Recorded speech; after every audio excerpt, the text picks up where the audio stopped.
그리고 또 그 속에서도 하나님께서 이루신 놀라운 역사들에 대한 이야기 또한 들었습니다. 하나님께서 이곳을 통하여 참 놀라운 큰 일을 이루셨구나라는 것을 많이 이렇게 경험했었는데요. 그런데 이렇게 제가 이곳에서 말씀을 전하게 되니까 더 감개무량한 것 같습니다. 이번 한 주가 방송을 통해서 그리고 현장에서 말씀을 듣는 여러분들에게도 그리고 저에게도 다시 한번 인생의 바른 길을 제시하시는 하나님을 경험하는 귀한 시간이 되기를 간절히 바랍니다. 오늘은 첫 번째 시간으로 갈림길에서 배움이라는 주제로 말씀을 나누도록 하겠습니다. 제가 삼육대학교에서 신학과를 다녔고 지난 3년 동안은 이제 미국에 있는 앤드류스 신학대학원에서 공부를 했는데요. 신학과에서 공부를 하다 보면 수업을 시작하기 전에 반드시 하는 것이 있습니다. 뭘 하냐면 대체로 교수님들이 학생 한 명을 택해서 오늘 수업을 위해서 기도해라 이런 요청을 합니다. 그런데 어느 날 아침에도 교수님께서 이제 한 학생에게 기도를 요청하면서 학생들에게 물었어요. 우리 중에 혹시라도 함께 기도해야 될 기도 제목이 있는가라고 물었습니다. 그런데 그때에 한 학생이 손을 들더니 며칠 전에 안타깝게도 자동차 사고로 세상을 떠난 한 여학생의 이름을 꺼내면서 우리가 그 슬픔을 당한 유족들을 위해서 기도해야 되지 않겠느냐라는 그런 이야기를 했습니다. 모두가 다 고개를 끄덕끄덕했습니다. 왜냐하면 학교 전체에 굉장히 충격적인 소식이었고 모두가 다 이 사실에 대하여 알고 있었기 때문에 그렇습니다. 그런데 교수님께서 그러면 또 다른 기도 제목이 없습니까? 라고 물었더니 저 뒤쪽에서 한 또 남학생이 손을 들고 조심스럽게 이렇게 얘기를 합니다. 지난 주말에 우리 집에 예쁜 딸이 태어났습니다. 그 딸의 이름은 은혜입니다. 저희 딸을 위해서도 기도해 주었으면 좋겠습니다 라고 얘기하는 것입니다. 그래서 그날 수업을 시작하면서 대표 기도를 한 그 학생은 정말 너무나 대조적인 두 가지의 기도 제목을 가지고 기도했습니다. 먼저는 안타깝게 세상을 떠난 그 유족들을 위한 기도를 했고요. 한편으로는 이제 막 세상에 태어나서 많은 축복 속의 세상을 살아가야 할 은혜라는 이름의 뜻을 가진 그 딸을 위해서 기도했습니다. 그러니까 한 가정을 위해서는 딸은 잃은 아픔에 대해서 기도해주고 한 가정을 위해서는 딸을 얻은 기쁨에 대하여 기도하는 그런 일이 있었다라는 것이죠. 하나의 기도 속에 인생에서 일어날 수 있는 큰 두 가지 사건이 동시에 언급되면서 마음속으로 너무나 대조적인 사건이지만 이 두 가지의 일이 생각보다 그리 멀지 않은 곳에 있구나라는 생각을 자연스럽게 하게 되었습니다. 이와 비슷한 감정을 가졌을 때가 또 있습니다. 지금은 코로나 상황 때문에 좀 달라졌지만 이 목사로서 교회를 섬기면서 가장 많이 방문하게 되는 곳 어딘지 아십니까? 병원입니다. 특히 저희 교단 병원인 삼육서울병원은 굉장히 자주 가게 되죠. 저나 제 가족 때문에 가는 경우도 가끔은 있지만 대부분의 경우에는 병원에 입원하신 교우들을 방문하기 위하여 가게 됩니다. 그런데 아시는 분도 계실지 모르겠지만 이 삼육서울병원에 가면 입원실로 올라갈 때마다 묘한 감정을 가지게 하는 길목이 있습니다. 최근에는 이제 가보지 않아서 잘 모르겠는데 이 병원 로비에서 이 입원실을 향해서 이렇게 한 층을 올라가면 그 계단의 끝에서 왼쪽으로 가든 오른쪽으로 가든 한쪽을 택해서 움직이게 되어 있습니다. 그런데 여러분, 그 계단 끝에서 왼쪽을 선택하여 가게 되면 그 길은 어디로 통하는 문이냐면 중환자실로 통하는 그 통로가 됩니다. 생사를 다투고 인생의 거의 끝자락에 몰린 사람들이 정말 마지막 호흡을 붙들고 투쟁하는 그곳이 바로 왼쪽에 있어요. 그런데 동일한 장소에서 몸을 오른쪽으로 틀어서 오른쪽으로 가게 되면 그곳은 아이를 낳는 분만실이 있고 산부인과 병동이 그곳에 있습니다. 그러니까 동일한 한 층인데 한쪽에서는 꺼져가는 생명을 붙들고 씨름하는 곳이 있고 한쪽에서는 생명을 탄생시키기 위하여 씨름하는 일이 하나의 층에서 동시에 벌어지고 있다는 것입니다. 여러분, 이처럼 생각해 보면 이 탄생과 죽음이라는 것 그리고 생명과 사망이라는 것은 인생의 시작과 끝이라는 먼 양쪽에 존재하는 것처럼 보이지만 우리는 너무나도 자주 그 둘의 사이가 생각보다 멀지 않음을 깨닫게 됩니다. 마치 한 집에 사는 다른 식구처럼 누군가의 표현처럼 한 봉지 안에 들어있는 다른 맛 사탕처럼 생과 사는, 삶과 죽음은 순간을 사이에 두고 존재하고 있다라는 것입니다. 그럼에도 불구하고 많은 사람들은 마치 자신의 인생이 영원할 것처럼, 자신과 죽음은 전혀 상관이 없는 것처럼 생각하며 삽니다. 멀리서 그런 경우를 찾을 것도 없이 어제와 오늘의 내가 그런 모습으로 살아가고 있는 것이죠. 하지만 성경은 이러한 인생들을 향해서 이 땅에서 사는 인생이라는 것이 무엇인지 그 본질을 이렇게 설명하고 있습니다. 야고보서 4장 13절과 14절 말씀이 바로 그것입니다. 들으라, 너희 중에 말하기를 오늘이나 내일이나 우리가 어떤 도시에 가서 거기서 1년을 머물며 장사하여 이익을 보리라 하는 자들아, 내일 일을 너희가 알지 못하는도다. 너희 생명이 무엇이냐?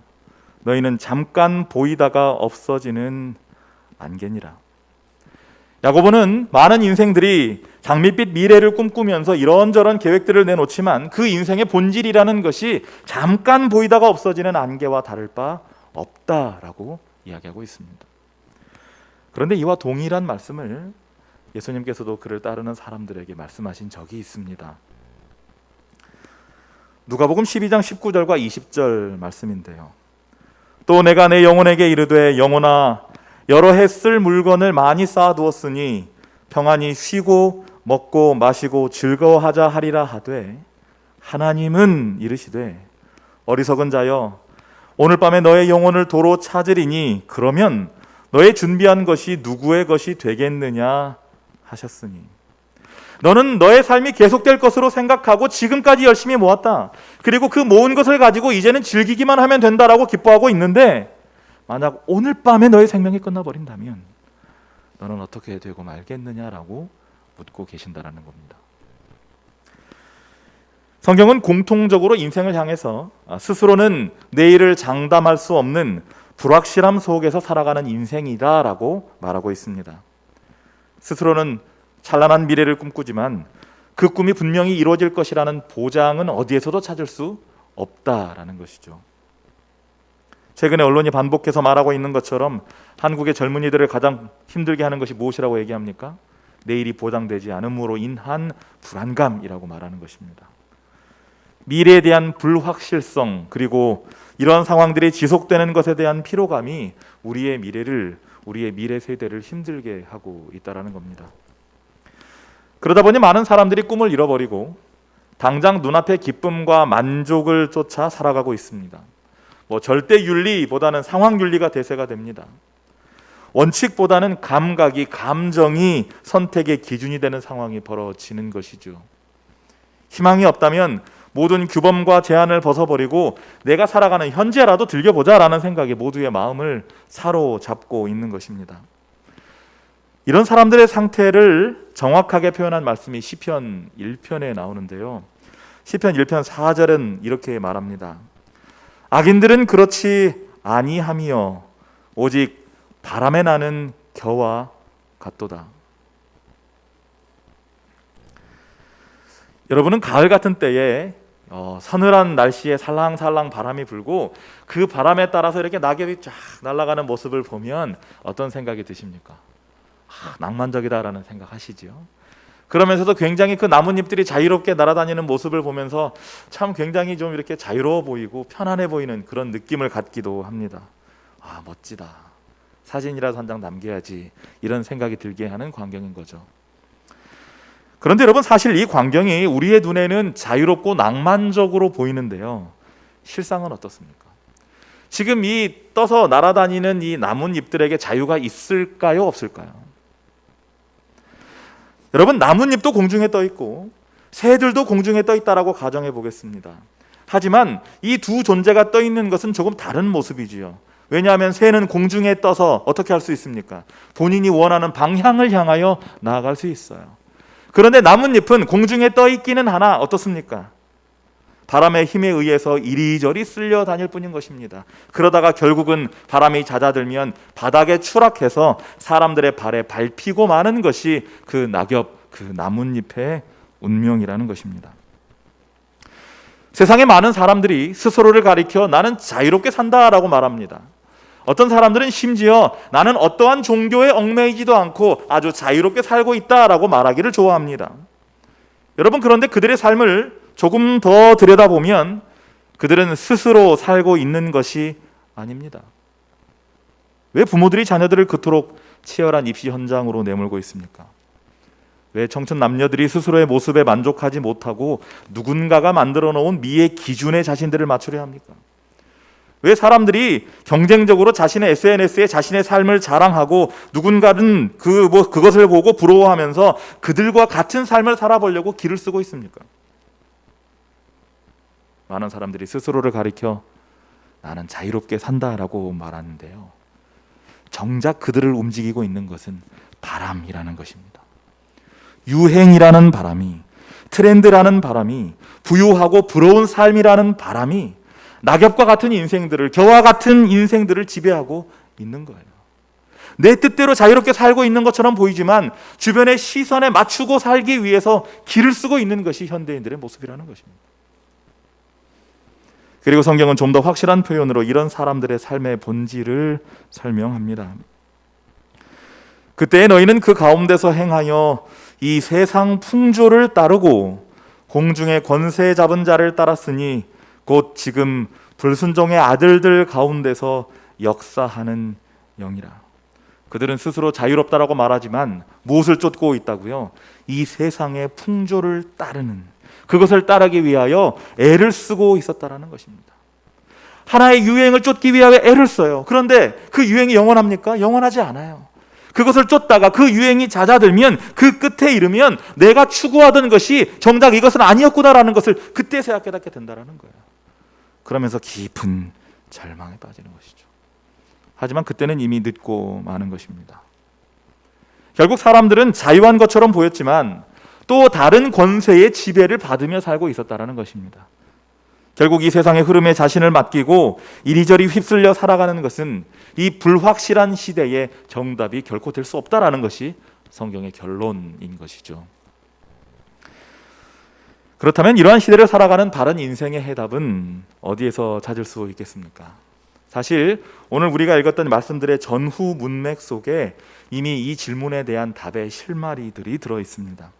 자, 우리가 몇 가지 말씀들을 살폈는데 이제는 그 말씀들을 좀 역순으로 다시 보겠습니다. 자, 에베소서 2장 8절 그리고 10절의 말씀을 보겠습니다. 너희는 그 은혜에 의하여 믿음으로 말미암아 구원을 받았으니 이것은 너희에게서 난 것이 아니요 하나님의 선물이라. 우리는 그가 만드신 바라 그리스도 예수 안에서 선한 일을 위하여 지으심을 받은 자니 이 일은 하나님이 전에 예비하사 우리로 그 가운데서 행하게 하려 하심이니라. 자, 에베소서 2장 2절은 뭐라고 말했습니까? 우리가 전에는 세상의 풍속을 쫓던 불순종의 영을 따르던 사람들이었다라고 얘기를 해요. 그런데 8절에서는 무엇이라고 얘기합니까? 이렇게 살던 너희가 무엇으로? 하나님의 은혜로 말미암아 무엇을 얻었다? 구원을 얻었다라고 말합니다. 그리고 이제는 그리스도 안에서 우리를 지으신 목적대로 무슨 일을 위하여? 선한 일을 위하여 사는 자들이 되었다라고 말하는 것입니다. 결국 우리의 인생은 불확실한 것처럼 보일 수 있지만 하나님께서 준비하신 길이 있는데 그것은 바로 무슨 일을 위하여 사는 것이라고요? 선한 일을 위해 사는 것이다라고 성경은 우리 인생의 목적에 대해서 말하고 있는 것입니다. 자, 그렇다면 시편 1편은 어떻습니까? 시편 1편은 4절에서 하나님을 떠나 살아가는 사람들을 가리켜서 무엇에 빗대서 설명했어요? 바람에 나는 뭐 같다? 겨 같다라고 얘기했습니다. 그렇다면 악인들은, 하나님을 떠나 살아가는 사람들은 바람에 날려다니는 겨와 같다면 반대되는 사람들은 어떤 사람들인가? 1절부터 3절이 바로 그것에 대한 해답입니다. 복 있는 사람은 악인들의 꾀를 따르지 아니하며 죄인들의 길에 서지 아니하며 오만한 자들의 자리에 앉지 아니하고 오직 여호와의 율법을 즐거워하여 그의 율법을 주야로 묵상하는도다. 그는 시냇가에 심은 나무가 철을 따라 열매를 맺으며 그 잎사귀가 마르지 아니함 같으니 그가 하는 모든 일이 다 형통하리로다. 시편 1편은 이런 사람들을 가리켜서 뭐라고 얘기합니까? 뭐가 있는 사람들? 복이 있는 사람들이라고 말합니다. 그리고 이런 사람들은 악인의 꾀를 쫓지 아니하고, 다시 말해 바람에 나는 겨와 같은 삶을 살지 아니하고 대신에 하나님의 법에 기초한 삶을 사는 사람들이다라고 얘기를 해요. 3절의 표현처럼 하나님의 말씀 위에 뿌리를 내려서 그들의 삶에 선한 열매가 맺히는 삶을 사는 사람들이라는 거예요. 그렇기 때문에 그들은 바람에 날리는 그런 말라 비틀어진 낙엽과 같은 그런 삶이 아니라 여전히 뿌리와 연결되어 있어서 날마다 수분과 영양이 충분히 공급되어서 여전히 푸르른 생명을 자랑하는 푸르른 잎사귀와 같은, 그들의 잎사귀가 마르지 아니하고 아름다운 열매가 달리는 축복의 삶을 살게 된다라는 것입니다. 자, 그렇다면 이제 누가복음에 예수님께서 하셨던 말씀으로 갑니다. 누가복음 12장 19절 20절에서 예수님께서는 자신을 위해 재물을 쌓아두고 만족해하는 자를 향하여 어리석다라고 말씀하셨죠. 그런데 직접적으로 이 이야기 속에 등장하는 이 어리석은 사람은 이런 사람이다라고 말씀하셔요. 누가복음 12장 21절입니다. 이 말씀은 함께 읽었으면 좋겠습니다. 현장에 계신 분들은 함께 읽겠습니다. 시작. 자기를 위하여 재물을 쌓아두고 하나님께 대하여 부요하지 못한 자가 이와 같으니라.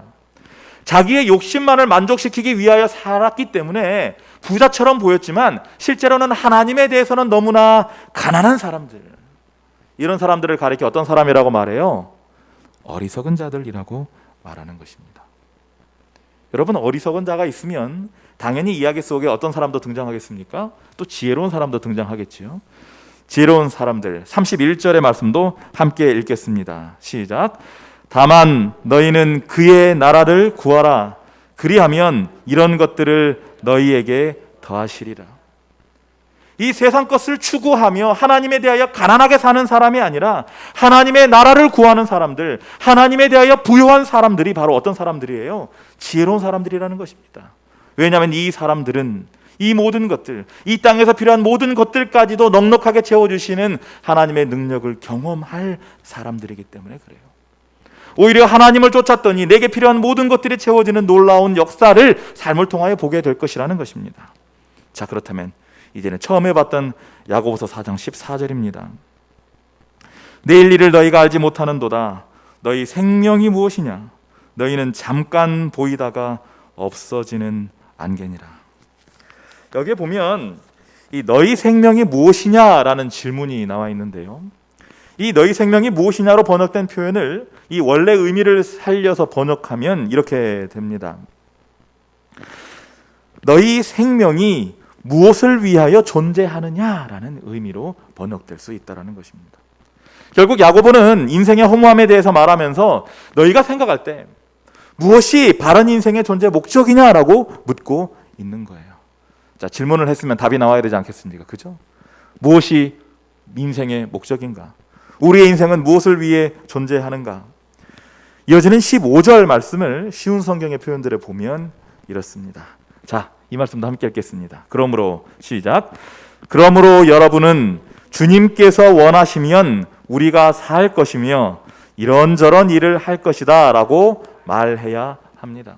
다시 말해서 사람의 인생 속에서 누구의 뜻이 이루어져야 한다는 것입니까? 주의 뜻이 이루어져야 한다는 것입니다. 주님이 원하시면 이런저런 일을 하겠습니다라는 것이 바로 이 세상을 지혜롭게 살아가는 사람들의 바른 태도다라고 말하고 있는 것입니다. 여러분, 이렇듯 성경은 인생의 불확실성에 대해 말하면서도 항상 같은 결론을 내리고 있습니다. 우리의 불확실한 이 인생을 너무나 다 확실한 누구에게 맡기라는 것입니까? 하나님께 맡기라는 것입니다. 하나님이 원하시는 대로 하나님의 말씀과 법을 따르는 하나님의 나라를 구하는 삶을 살아라 라고 말하는 것이 성경에 가르쳐주는 인생의 길이라는 것입니다. 그렇게 살아갈 때에 시편 1편이 말하는 것처럼 복 있는 사람으로 살 수 있는 것입니다. 하나님께 확실히 뿌리를 내리고 흔들리지 않는 확실한 삶을 살 수 있다라고 가르치시는 거죠. 생각해 보면 우리가 살아가는 불확실한 인생 속에서 우리가 할 수 있는 것은 거의 없는 것처럼 보입니다. 사실 오늘 우리가 지금 이 자리에 함께 앉아서 예배를 드리지만 뭐 이런 표현을 써서 죄송합니다만 우리가 이 교회 밖을 나가서 집까지 가는 도중에 무슨 일이 생길지 우리는 예상할 수 있습니까? 예상하지 못해요. 전혀 알지 못하는 것입니다. 만약 우리가 이 모든 것을 안다면 위험들을 다 하나하나 피해갈 수 있었겠지요. 하지만 인간에겐 그런 능력이 없는 것입니다. 그렇기 때문에 인간에게 있어서 인간의 미래는 확실한 것입니까? 언제나 불확실한 것입니까? 불확실할 수밖에 없다라는 것입니다. 그런데 성경은 이런 불확실한 인생을 가리켜 누구에게? 확실하게 너의 미래를 책임져 줄 수 있는 하나님께 너의 인생을 드리다라고 초청하고 있다라는 것이죠. 여러분, 어찌 보면 불확실한 인생 속에서 살아가는 인간이 할 수 있는 어찌 보면 유일한 하나의 선택은 바로 확실한 하나님을 선택하는 것뿐일 수도 있습니다. 그런데 그 하나의 선택이 우리의 인생을 바꾸어 놓을 수 있다라는 것이에요. 언제나 사람들은 그들의 앞에 갈림길을 놓고 있다라고 생각할 수 있겠습니다. 내 뜻대로 살아갈 것인가? 혹은 세상의 흐름대로, 세상의 바람대로 그쪽을 향하여 살아갈 것인가? 아니면 지혜로운 자의 삶을 살기 위하여 하나님의 편에서 하나님을 쫓아 살아갈 것인가? 여러분의 앞에도 이 두 가지의 갈림길이 놓여 있습니다. 이 갈림길에서 여러분은 어떠한 선택을 하시겠습니까? 예수 그리스도를 선택하게 되시기를 간절히 바랍니다. 그리하여 우리 주님 안에서만 누릴 수 있는 그런 복된 삶을 누리게 되시기를 간절히 바랍니다. 여러분, 그런데 생각해 보면 오늘 이제 신앙을 갖지 않은 분들도 말씀을 듣고 계시겠지만 사실 오늘 말씀을 듣고 있는 분들 중 많은 분들은 이미 예수 그리스도를 선택한 사람들이실 것입니다. 이미 귀한 심례를 통해서 하나님의 자녀가 되기로 결심했고 이제는 더 이상 이 세상 편이 아니라 나는 하나님의 편에 섰다라고 얘기하고 나는 여전히 하나님 편에서 살아간다라고 말하는 사람들이겠죠. 그 결과가 바로 이 교회에 출석하고 있는 것이겠죠. 그죠? 그리고 여러분들의 이름 앞에 집사님 혹은 장로님, 성도님이라는 이름이 붙어 있는 것입니다. 이유가 무엇이라고요? 내가 스스로 내가 그리스도인이 되기로 결심했다라고 고백하고 침례를 통하여 교회 안에 들어왔기 때문인 것입니다. 하지만 이 시간 우리의 마음에 손을 얹고 이 사실에 대해서 다시 한번 생각해 보자라는 것입니다. 우리는 예수 그리스도를 선택했다라고 말하지만 인생에 있는 갈림길에서 예수 그리스도의 편을 선택하기로 결정했다라고 말하지만 그 결정과 결심이 지금은 얼마나 유효하느냐라는 것입니다. 그 옛날 중국의 제나라라는 나라에 이 혼기가 차서 시집을 가야 할 처녀에게 중매가 들어왔다고 해요. 그런데 동시에 두 사람에게서 중매가 들어왔습니다. 저 먼 쪽 동쪽에 사는 사람에게서 하나 들어오고 저 서쪽에서 사는 사람이 들어왔어요. 그래서 이제 그 뭐 신부 될 사람이 직접 움직일 수는 없으니까 이 신부의 아버지가 이렇게 동쪽에 사는 남자를 먼저 만나러 갔습니다. 와, 집을 보는데요, 집이 정말 으리으리합니다. 아주 대골 같은 집이에요. 와, 우리 딸이 이 집에 시집 오기만 하면 평생 밥 먹을 걱정을 하지 않고 살겠구나라는 마음 때문에 너무 행복했습니다. 그래서 그 집에 안내를 받고 그 집을 다 둘러보는데 확신이 점점 굳어졌어요. 이 집에 살기만 하면 된다, 우리 딸은 이 집에 오기만 하면 된다라는 생각에 들던 찰나에 이 남자가 신랑 될 사람입니다라고 소개를 해주는데 아이고 세상에, 얼굴이요 너무 못난 것입니다. 그래서 그 아버지가 좋다가 그냥 마음에 갈등을 하면서 일단 집에 돌아왔어요. 자, 그러면 이제 어디를 가봐야 되겠습니까? 서쪽에 있는 남자 만나러 가야 되겠죠. 서쪽에 있는 남자 집을 갔는데요, 이번에는 그 남자가 먼저 이렇게 나와서 인사를 하는데 키도 훤칠하고 얼굴이 아주 끝내주게 생긴 것입니다. 이 집이구나. 그런데 안내를 해서 가는데 너무 못 사는 것입니다. 이렇게 못 살아서야 우리 딸이 이 집에 시집을 가면 얼마나 고생을 할까. 그러면서 집에 돌아왔어요. 그래서 이제 솔직하게 딸에게 얘기를 하는 것입니다. 내가 두 집을 다 다녀와 봤는데 동쪽에 사는 남자 집에 가면 평생 밥 걱정하지 않고 살 수 있다. 그런데 신랑이 조금 못났다. 얘기를. 서쪽에 사는 신랑은 얼굴이 끝내주게 생겼다. 그런데 조금 못 산다. 이렇게 얘기를 했어요. 그러면 결정은 네가 해야 되니까 만약 이 동쪽에 사는 사람이랑 결혼하고 싶으면 이 왼손을 들고 서쪽에 사는 사람이랑 살고 싶으면 오른손을 들어라 라고 이렇게 얘기를 했어요. 그래서 이제 떨리는 마음으로 이 딸이 이렇게 손을 어떤 손을 드나라고 하고 있는데 딸이 어땠을 것 같습니까? 두 손이 다 올라오는 것입니다. 그러면서 하는 이야기가, 아버지, 그러면 제가 이렇게 하겠습니다. 밥은 동쪽 집에 가서 먹고 사는 것은 서쪽 집에 가서 살겠습니다 라고 말을 했다라는 것입니다. 그 이야기가 바로 동가식, 동쪽에 있는 집에서는 밥을 먹고 서가숙, 서쪽에 있는 집에 가서는 살겠다라는 이야기로 전해지고 있다라는 것이죠. 여러분, 그런데 생각해보면 어찌 보면 이런 모습이 우리 그리스도인이라고 말하는 사람들의 모습이 아닌가 하는 생각도 드는 것입니다. 하나님에게서는 영생이라는 선물은 받고 싶지만 무엇도 놓치고 싶지 않아요. 이 세상에 주는 즐거움도 놓치고 싶지 않은 거예요. 그러니까 하나님을 믿는다고 말하면서 하나님이 주시는 축복도 받으면서 동시에 무엇도, 세상에 주는 즐거움도 동시에 가지고 싶은 마음이 그리스도인들에게 있다라는 거예요. 하나님에게서는 영생을, 세상으로부터는 즐거움을. 그런데 이런 그리스도인들, 하나님을 믿는다고 하면서도 실제로는 좀 속된 표현이지만 양다리를 걸치고 있는 것처럼 보이는 사람들을 위한 성경의 교훈도 있는 것입니다. 창세기 19장 24절부터 26절에 보면 우리에게 익숙한 하나의 이야기의 결론이 등장하지요. 여호와께서 하늘 곧 여호와께로부터 유황과 불을 소돔과 고모라에 비같이 내리사 그 성들과 온 들과 성에 거주하는 모든 백성과 땅에 난 것을 다 엎어서 멸하셨더라. 롯의 아내는 뒤를 돌아보았으므로 소금 기둥이 되었더라. 아시는 것처럼 이 광경은 소돔과 고모라라는 타락한 도시를 하나님이 심판하시는데, 하나님께서 이 소돔에 거하는 롯이라는 인물을 사랑하셔서 그의 가족을 소돔에서 벗어날 수 있게 멸망 전에 미리 피하도록 하시는 그 상황 속에서 등장하는 일입니다. 하나님께서 특별한 은혜로 그 가족을 구원하여 주셨는데, 그때 하필이면 롯의 아내가 하나님의 명령을 어기고 뭐해서요? 뒤를 돌아보았다가 뭐가 되어버렸다? 소금 기둥이 되어버렸다라는 이야기입니다. 사실 저는 처음에 어려서 이 말씀을 읽을 때는 하나님이 너무 가혹하다라는 생각을 했습니다. 물론 이렇게 뒤를 돌아보지 말라는 말씀은 하셨지만 실수로 뒤를 돌아볼 수도 있고, 그죠? 달리다가 신발이 벗겨져 가지고 살짝 뒤로 돌이켜야 되는 상황이 벌어질 수도 있는데, 뒤를 돌아봤다라는 이유로 한 여인을 소금 기둥이 되게 해서 구원받지 못하게 만드셨으니 얼마나 하나님은 잔인하신가, 이런 생각이 들었던 겁니다. 이런 하나님의 뜻을 이해하기가 쉽지 않았어요. 자, 여러분은 이 기사를 어떻게 이해하고 계십니까? 교회 오래 다니신 분들은 아마 이 얘기 다들 아실 겁니다.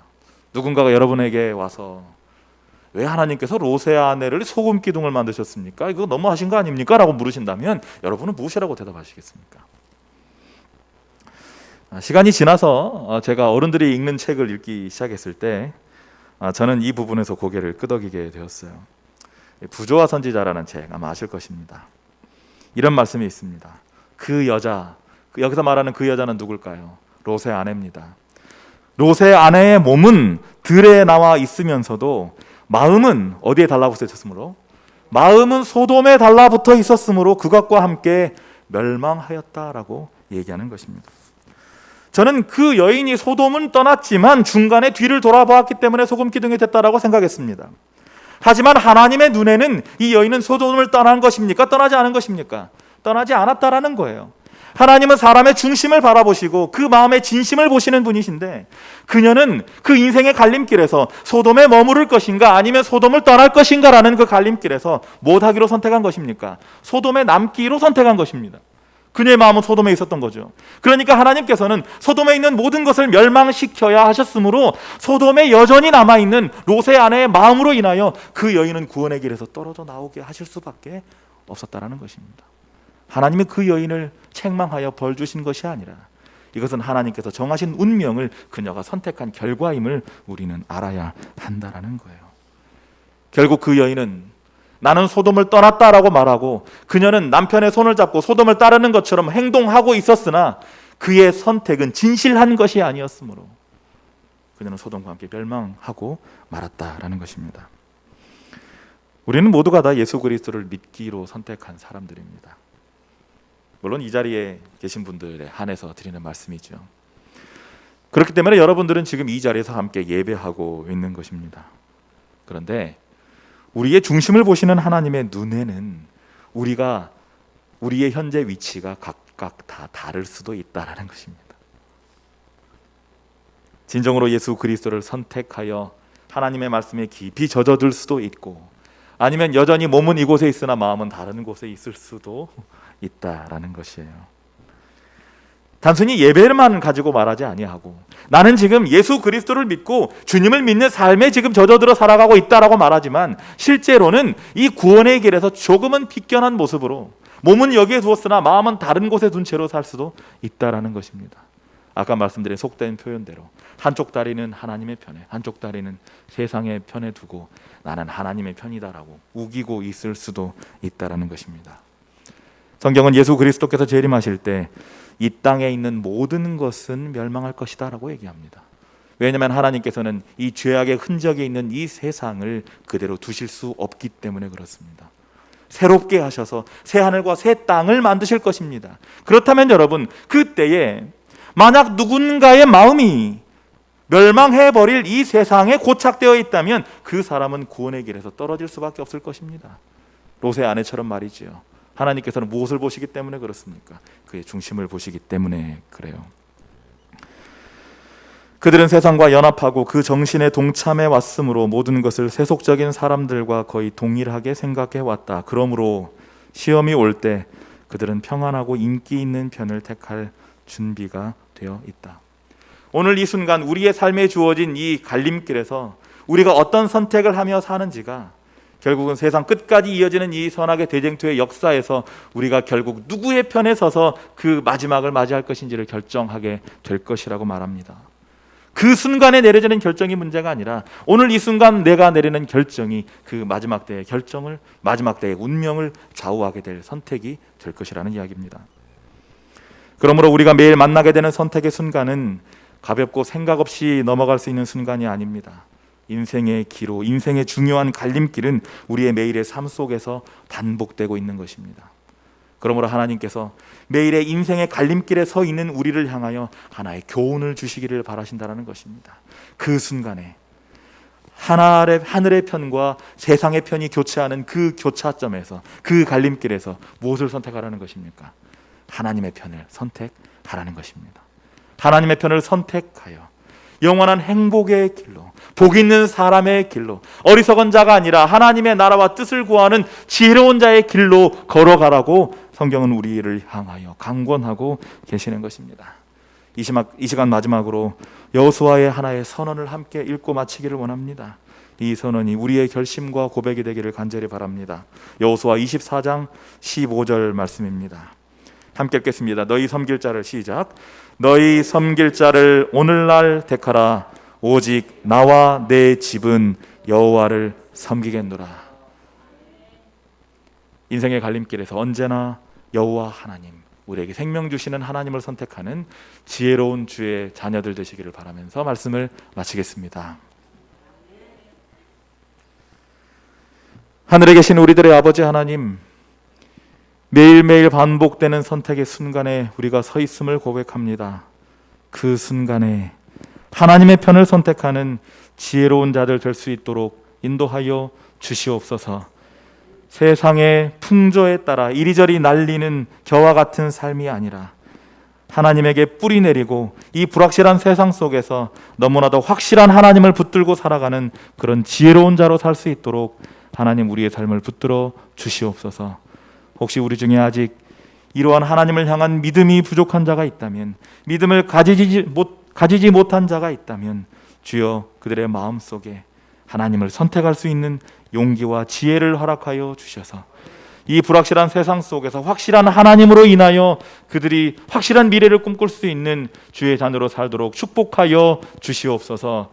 예수 그리스도의 이름으로 간절히 기도하옵나이다. 아멘.